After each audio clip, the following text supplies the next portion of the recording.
Dans cette vidéo, je vais vous présenter comment optimiser votre marché de maintenance en restauration en 15 étapes, pour que vous puissiez appliquer facilement une méthode qui réduira vos coûts de dépannage, et ça, c'est juste après le jingle.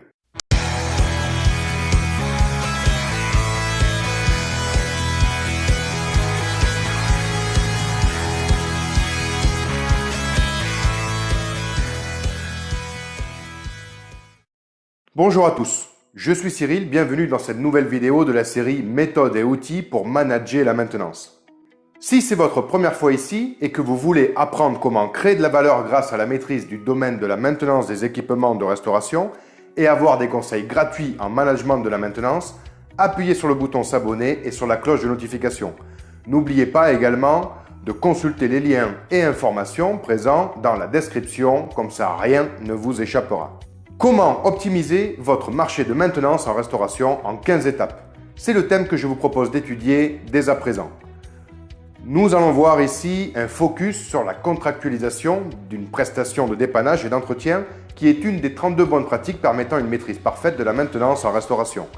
Nous allons étudier les 3 phases et 15 étapes incontournables pour optimiser votre marché ou contrat de maintenance de vos équipements. Utiliser une prestation de maintenance externe à son organisation, c'est penser, rédiger et faire exécuter les termes d'un contrat pour les acteurs privés ou d'un marché pour les acteurs publics. Les 3 phases sont l'expression du besoin, la passation, le suivi d'exécution. Voyons les étapes constitutives de ces 3 phases. Phase numéro 1, l'expression du besoin. Cette première phase est indispensable pour la suite. C'est la phase de brainstorming de cette méthodologie. Privilégiez le travail de groupe qui apporte différents regards et évite de laisser quelque chose sur le bas-côté. La difficulté étant de se forcer à tout remettre en cause et ne pas hésiter à critiquer ce qui paraissait pourtant être une bonne idée de départ. Ce n'est pas simple, mais le jeu en vaut la chandelle. On y retrouve les 5 premières étapes. Identifier les origines de cette mission. C'est rechercher l'antériorité au bon endroit pour alimenter la réflexion de l'objectif à atteindre. C'est indispensable pour déterminer, entre autres, le délai nécessaire pour y parvenir et réaliser le rétroplanning. Rechercher les insatisfactions clients. Qui dit nouveau contrat dit meilleur contrat. C'est l'occasion de gommer les problèmes rencontrés précédemment. Mais encore faut-il les connaître, les hiérarchiser pour y trouver des solutions nouvelles. N'hésitez pas à multiplier les enquêtes de satisfaction auprès des clients de cette prestation, c'est-à-dire en gros le service de production. Vérifiez le périmètre d'action. Un marché de maintenance doit décrire avec précision ce qui est inclus et exclu. Ceci bien sûr en termes de prestations souhaitées, mais aussi sur quels équipements. Il convient donc d'éditer une liste exhaustive. L'organisation interne utilisatrice et gestionnaire. Selon votre organisation interne existante, cette dernière peut se voir modifiée pour exécuter convenablement ce nouveau contrat. Se poser cette question, c'est aussi réfléchir sur qui fera quoi. La cible à atteindre. Le contrat de maintenance est le comment, qui doit répondre au quoi. Ce quoi doit être clairement identifié et le contrat doit le respecter. Cela va du zéro panne ou au contraire jusqu'à la panne. Phase numéro 2, la passation. Cette deuxième phase est tout aussi indispensable. C'est la mise à l'écrit des pistes envisagées avec parfois ses contradictions, ses impossibilités administratives, techniques ou juridiques. La difficulté ici est d'être le plus précis, clair, exhaustif et explicatif possible. Il vous faut intégrer que le contrat de maintenance est le document officiel validé par les 2 parties, bénéficiaires et prestataires, et qu'il servira d'arbitre à chaque fois qu'un désaccord, doute ou litige surviendra. Il doit donc tout prévoir, tout envisager et tout solutionner. On y retrouve les 5 étapes suivantes. Repartir du contrat précédent. Améliorer un contrat ne veut pas dire que tout était mauvais dans le précédent, bien au contraire. C'est le moment d'évaluer ce qui est à garder et à jeter. Attention toutefois au changement de législation. Vous avez différents décrets de marché public depuis 2016 qui peut nécessiter de revoir les numéros des articles de référence dans le cadre bien sûr de marché public. S'interroger sur le contenu d'une prestation. Toujours se poser la question du détail de la prestation et ce qu'elle représente en termes de facturation possible. Imaginez les implications de la rédaction. Connaissant maintenant les détails de ce qui compose une prestation de maintenance, pouvant faire l'objet d'une facturation, votre contrat doit tout envisager en partant du principe que ce qui n'est pas prévu est autorisé.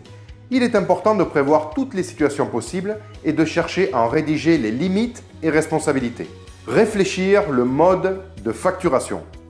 Le mode et l'exécution de la facturation choisie doivent garantir le suivi financier des prestations de maintenance et permettre également d'alimenter l'historique des coûts par type de maintenance, par famille d'équipement et par équipement. Il existe différents modes de facturation avec leurs avantages et inconvénients. Une connaissance des chiffres clés de la maintenance en restauration est indispensable pour élaborer la bonne facturation. Prévoir le pire pour éviter qu'il n'arrive. Gardez-vous toujours une porte de sortie, même si celle-ci ne sera pas utilisée. Comment gérer un changement de périmètre, une décision politique ou encore un dépôt de bilan de votre prestataire? Bien sûr, il suffit de lancer un nouveau marché, mais en attendant, que fait-on? Phase numéro 3, le suivi d'exécution. Cette troisième phase est là encore vraiment importante, car même si votre contrat est extrêmement bien rédigé, il ne permettra une optimisation réelle de l'entretien des équipements de restauration que si les prestations sont étroitement suivies et contrôlées. La difficulté ici est de posséder en interne ou d'avoir un prestataire externe ayant les compétences techniques et administratives pour s'assurer que les termes du contrat sont respectés et déceler les manquements éventuels. On y retrouve les 5 dernières phases, les 5 dernières étapes. Ordonnancer et suivre l'historique. Ce n'est pas parce qu'un contrat existe qu'il faut l'utiliser à tort et à travers. Pour éviter des demandes non nécessaires, l'ordonnancement est à privilégier.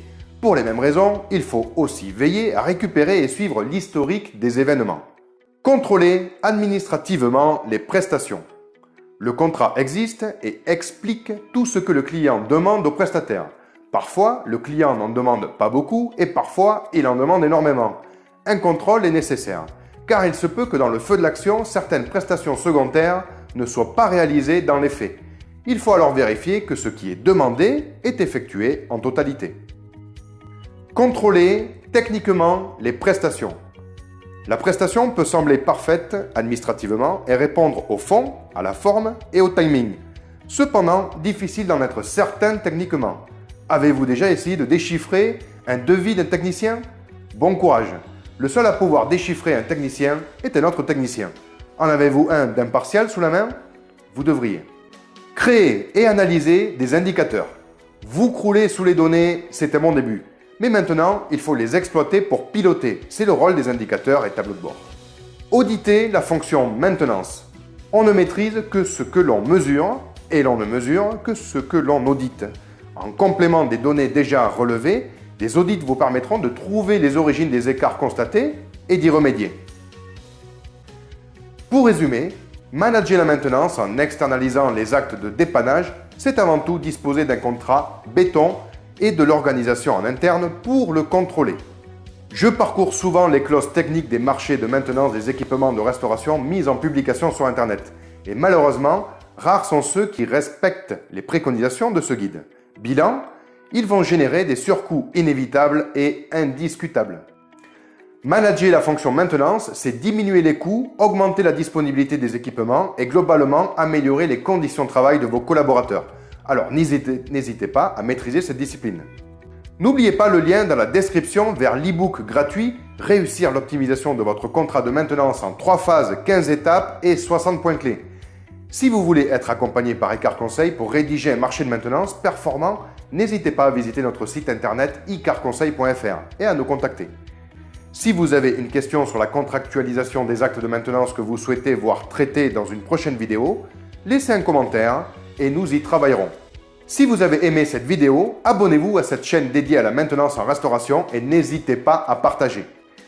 Merci d'avoir regardé la totalité de cette vidéo et à très bientôt pour de nouvelles explications.